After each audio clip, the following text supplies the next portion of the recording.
we've brushed on him. You've roomed with him. You said his name a few times. Obviously, our current manager, Neil Bomber Harris. Yeah. What was he like as a player to be around, dressing room? Just brilliant around the place. He was obviously a bit fiery in his younger days, and he'd come out of the non-league. He was quite, but I couldn't get near him when I was a youngster coming through as sort of 18, 19. I think he used to get the ump with me because where I was flipping a bit off it, then I'd just end up kicking him and sticking him up in the air, and he was so sharp, and you thought, yeah. And he was good, wasn't he? He could have gone. He had Premier League club sniff. Yeah, I think it was pretty much. Could have gone to Tottenham was near enough a done deal, I think, before obviously. Oh really? Yeah, I think he was. Before he got ill. He got ill, yeah. So what was he like to room with? Was he a bit of a? I'm hearing he's a bit of a fucker and likes to play up. He's not no more. He's Mr. Sensible now. Yeah, in his younger days, I think he was, but then I think I room with him sort of when he came back, so I think he'd matured and calmed down a little bit since then. But he was always deadly serious about his football. Yeah. He's just a football nut. So as soon as you get in the room, I mean, this is how many years ago it was. He'd put the teletext on to see all the latest football news and that, like in the room. And you're like, we've just got the younger ones are gonna be going, "What's the fuck's teletext?" Yeah, he'd be there sitting reading all that, and I'm thinking like, but no, he used to. He was good, and we just used to talk football and. He's done well. Yeah. Livers alongside him. They've done brilliant, haven't they? They've just got a feeling back at the club. I mean, me and Jimmy went to watch the Fulham game just before. Jimmy had to, yeah. Yeah, just before the end of the season, and we just sat there in the noise in the stadium and what he's done for the place. So unlucky that day. Yeah. Scored first half, and then I think he won the game. Exactly. But yeah, Chopper, Livers, they've done brilliant. I mean, Livers is probably the calmer head. I think Chopper can get carried away in another way, and I think they're a good balance. Well, it does. I mean, there was fiery side, and you need that kind of composure as well. And I think they're a good double act. They got the job on the back of not a lot of experience. Yeah, and I'll question it at times, but it's fucking works well. It's a good. He's like you say, it's a perfect little double act. You don't really hear or see a lot of Livers, but he obviously does his bit, Yeah. And like you say, can be the calming influence on Chopper. And they know the club inside out. They know what it takes. They've been part of successful teams. They know what it takes. Obviously Chopper, quite a few of them. And, yeah, exactly. I know we all say it, and maybe other clubs would disagree. It's a different vibe at Millwall.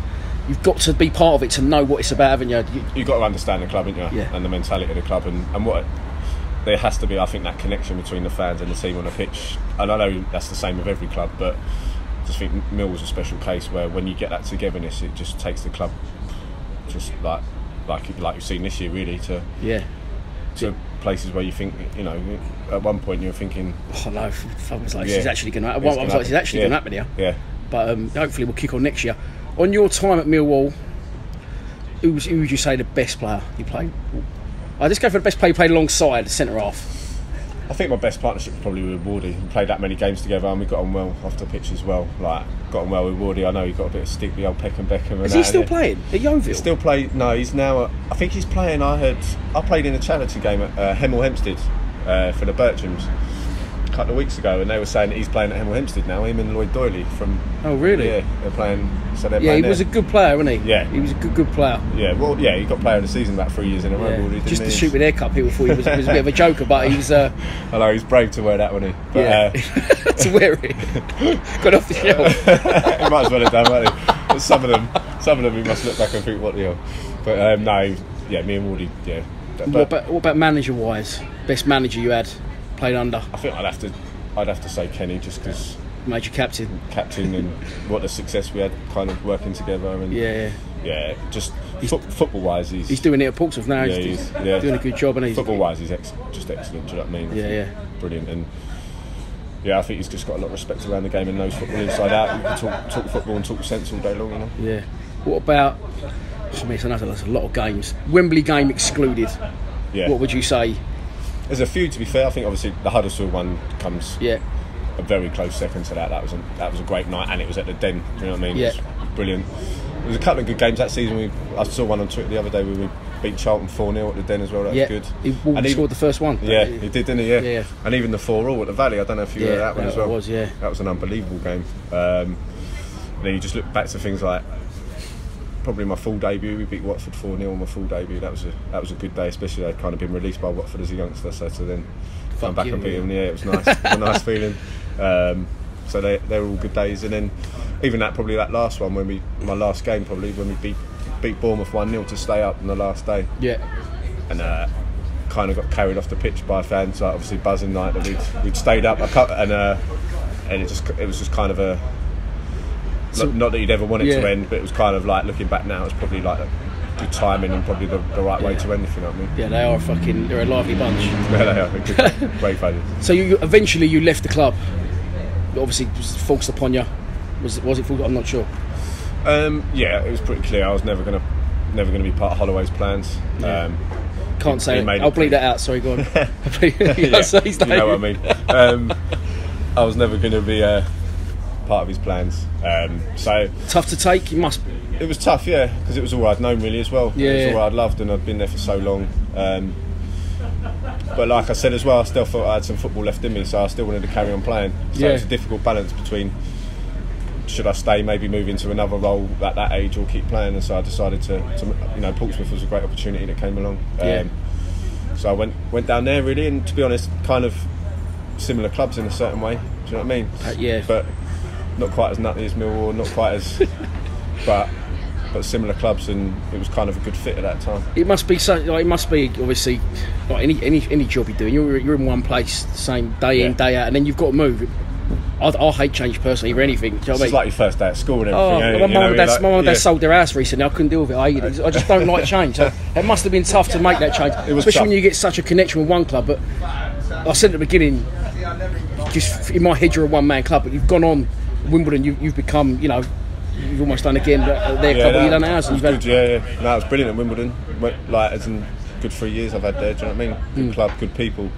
And in another way, they've faced their own adversity. They wouldn't be there if it weren't for their fans. They were a couple of hours from being gone, exactly. And obviously then they started from the very bottom and recreated a new club, and that they bypassed the old one. They bypassed the old one, exactly. Yeah, seen off the enemy and go from strength to strength. Yeah. So every day on social media, you won't know, but I do a good morning post, which I put out. And I just Google random Millwall photos, and one day this one popped up. Talk to me about that. What is that about? It's just about that. It's up there with the most random ones ever. Yeah, I can imagine. Yeah, I think there was 4 of us that day. It was me, Chopper, Steve Morrison, and Liam Trotter. We got asked to do something or other for obviously David Hayes. Yeah, supposedly Millwall fan. Exactly. Yeah, you took the words right out of my mouth. Yes, and we went down to the ground, and to be fair, he turned up about an hour and a half late. Got hammered by Chopper for being late. Did he? Yeah, got hammered. I was about to say, I fancy Chopper against him in the ring, especially now. But then he gave us a little boxing session on the pitch, and that just got to meet him, and like I say, he's got a bit of a Millwall connection. What did you say when I first showed you that photo? I mean, Barnett was a joke, wasn't it? Mind you, it's not much better now, but classic. Any other, stories or characters that stand out? I've played with loads over the years, loads. I mean, Dunny's obviously give us most of the stories in his book, but yeah, that's true. Well, the one where we slept in Norway for the flipping. Go on. We'd been out the night before. We had a pretty mad night, and then we got to so then we were moving from Sweden to Norway. I think it was a pre-season trip, and then me and Dunny, we were rooming together, and I think we both. And the manager was right. Listen, you've had a night out. Get your heads down. This was everyone. Get your heads down, and we'll start training at whatever 3. Be ready by the coach at 2, or whatever times it was. So me and Danny got our heads down, and then I think we both assumed the other had set an alarm. And one of those, you're like half asleep, half awake, and you can half hear a coach. And I was thinking, oh no. And then it drove off, and then the next thing was about half an hour later. Danny was like, what time are we supposed to be training? And then we both kind of checked the time and realised that. People put bibs on and shit. Come running down to reception, thinking and then the coach had obviously gone. That was probably what you missed half it. Dreamt, half hurt. But yeah, they didn't come and knock or anything. Obviously, what did they not think? Hang on, we're 2 players like I think they were too, because we were 2 young lads. They'd let you know. I think they were trying to teach us a lesson. So we took that, and then we had to we got punished for that nicely. There was a court case and everything.